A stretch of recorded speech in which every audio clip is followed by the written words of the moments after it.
As we are concluding the liturgical year, like I said, things are happening that show us it's the end of the year, right? It's starting to get cooler. Okay, not really. The rain's stopping. Okay, not really. The time changed.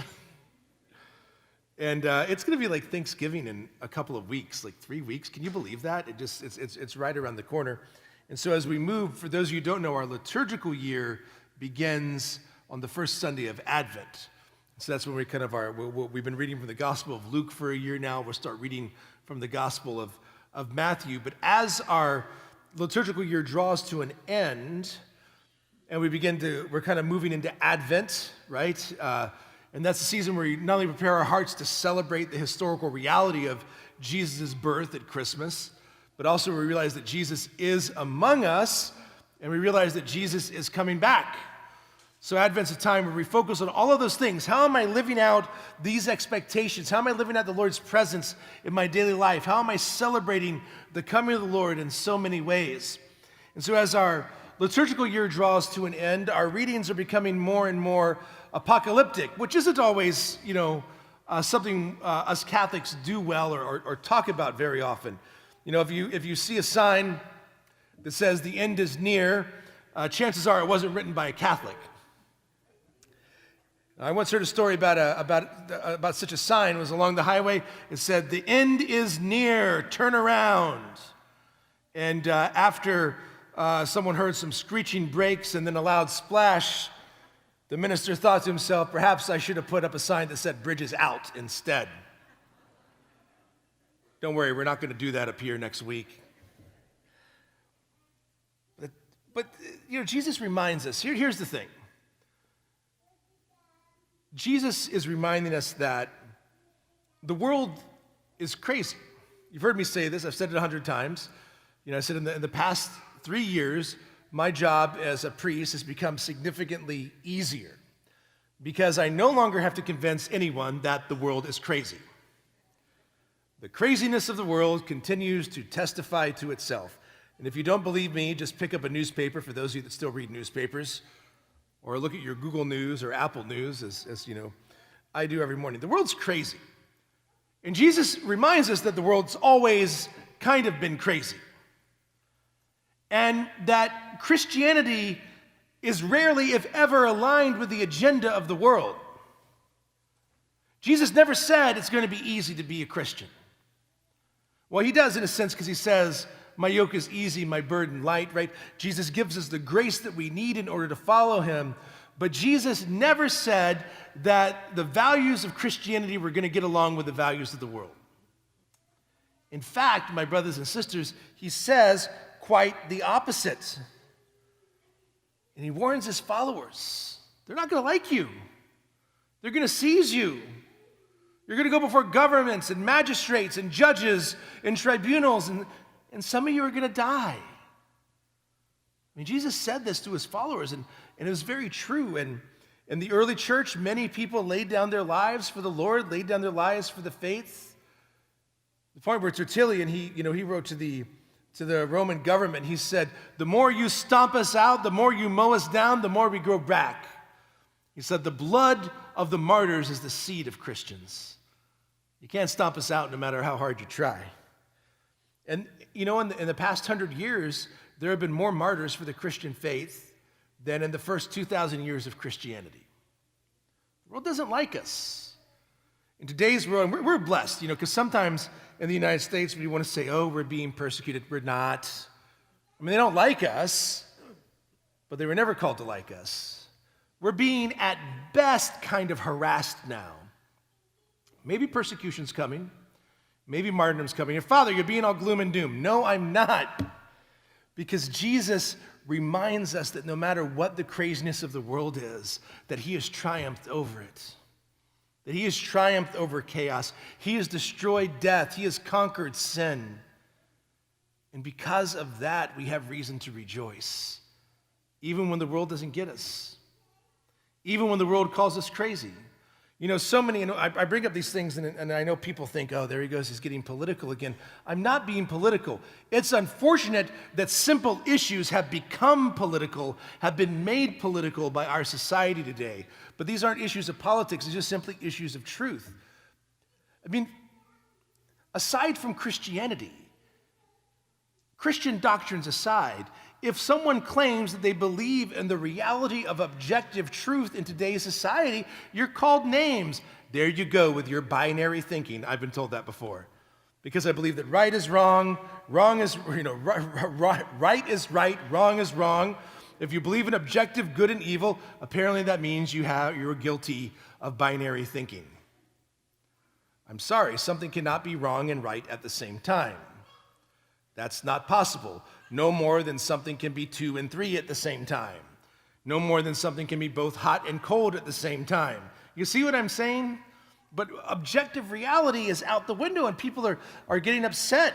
I mean, if you say a man is a man and a woman is a woman, you're called a bigot, a transphobe. And look, we have to work still at loving people who are different than us and loving people who might not conform to certain categories, but objective truth is still objective truth. You know, you say marriage is between a man and a woman, you're a homophobe. Again, we still have to love our brothers and sisters, and if you're struggling with sexual identity, sexual orientation issues, we love you, we're here for you.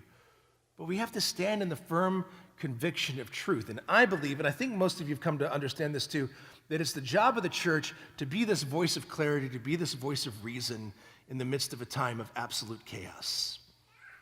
And can I just say, I think we're doing a pretty good job of that here. You are being the church. We are being the light of the gospel of Jesus Christ to so many people.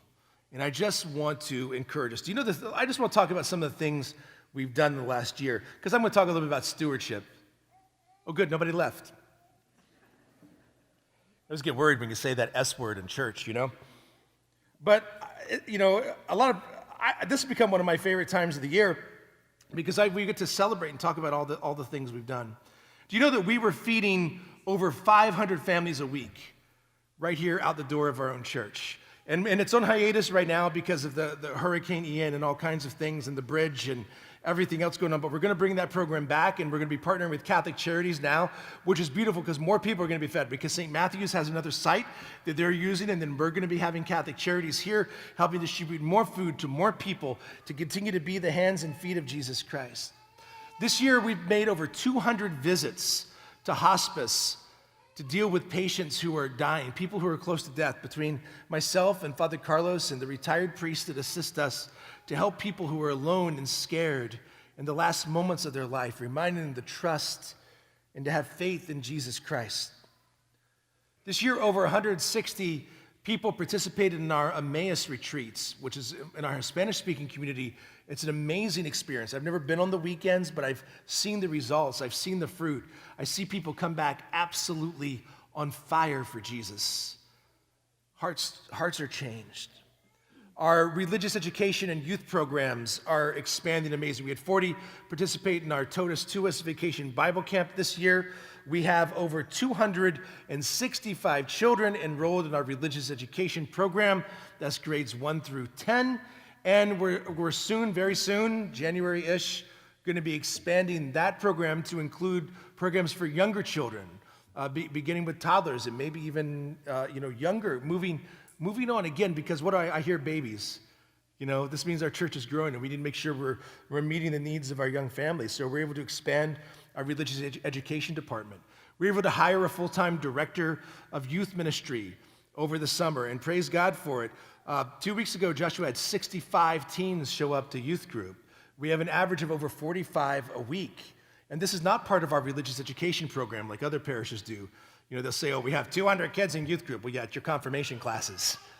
No, this is kids, this is young people choosing to come and hear the message of Jesus. And it's not just fun and games. We do have fun and games, but it's all centered around the proclamation of the gospel, the real truth that our young people are learning. We're so blessed. Over 101 children received First Holy Communion this year at our parish. We had 29 confirmations, and that was a small class because of many of them had taken a break from classes during the time of the pandemic. We're going to have even more this year. We baptized 12 adults through our RCIA program this year, which is just amazing. We received a total of 36 people into the church. Our faith is growing. Our church is growing. We're at the number you'll be seeing here, and I'll say is 1,954 registered families in our parish, but I think officially we actually are over 2,000 families in this parish for the first time in a long time. Our school began the school year with over 300 students, the highest number we've had since the mid-90s. And our school is literally busting at the seams. We're having to build more buildings because we can't contain it all. And a lot of you know this, and here's how I know a lot of you know this, because over 250 of you are actively serving in ministries of our parish, helping to do all of these things, helping us in our mission to proclaim the gospel of Jesus Christ. So I just want to tell you a little bit about what's going on. This week you're going to receive a letter from me that looks like this. There's a nice letter at the beginning of it from me. And then you also will have all the numbers that I just shared with you. And then on the back, in the name of full transparency, we have our financial statements for you. So you can see exactly what we've done, what you've done to make and keep our parish absolutely amazing. People come here and their lives are transformed. You know, I didn't tell this story at the other masses, but I should have. But this is just one example. You know, there was a young man who came here and he was more or less sleeping in the church. And Joshua went and talked with him and prayed with him. I think a couple of other members helped us out. We helped get him a bag. He had a bag that was kind of falling apart, and he was riding the bus. Like, that's like what he was doing with his time. Because he was trying to find a place to work, trying to find a place to stay. And he came back later that evening to tell us that he had found the job and how thankful he was. He came to adoration, praise, and worship and said that he'd be coming back here again because he really felt God touch him when he was here. And there are 100 stories like that I could just keep sharing over and over again.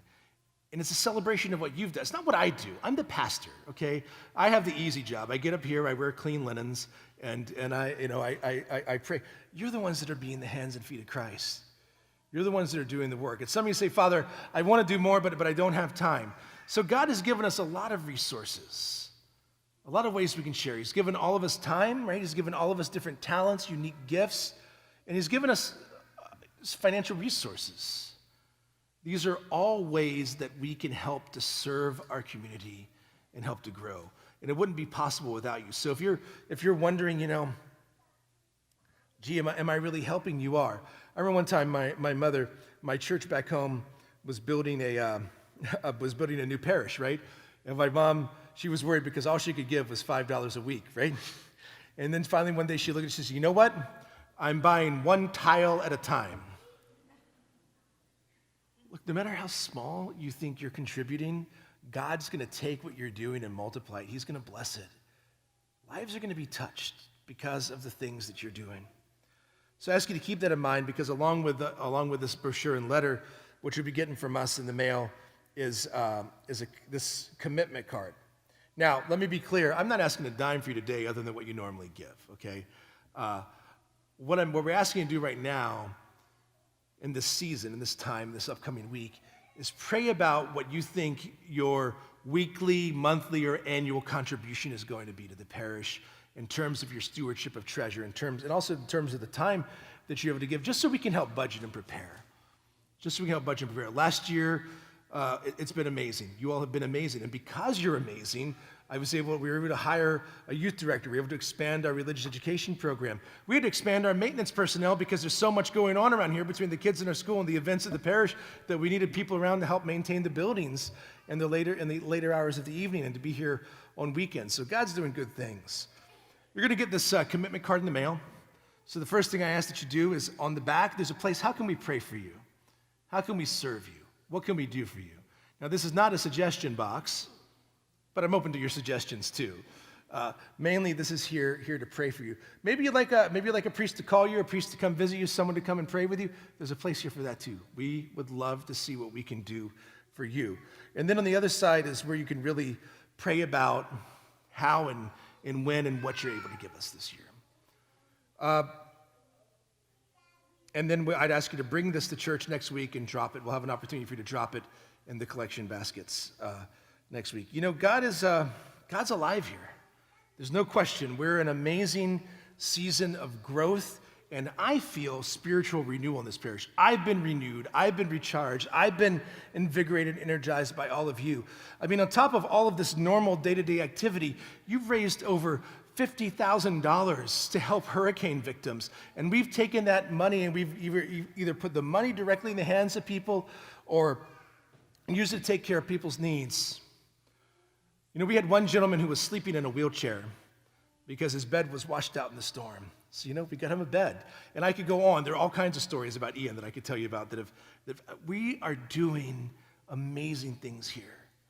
And we're not only taking care of people's temporal needs, as Jesus tells us to, right? By feeding the hungry, clothing the naked. We had a St. Vincent de Paul, we gave out clothes for families in need. It was our first time we ever did it. Yesterday, we served 40 families.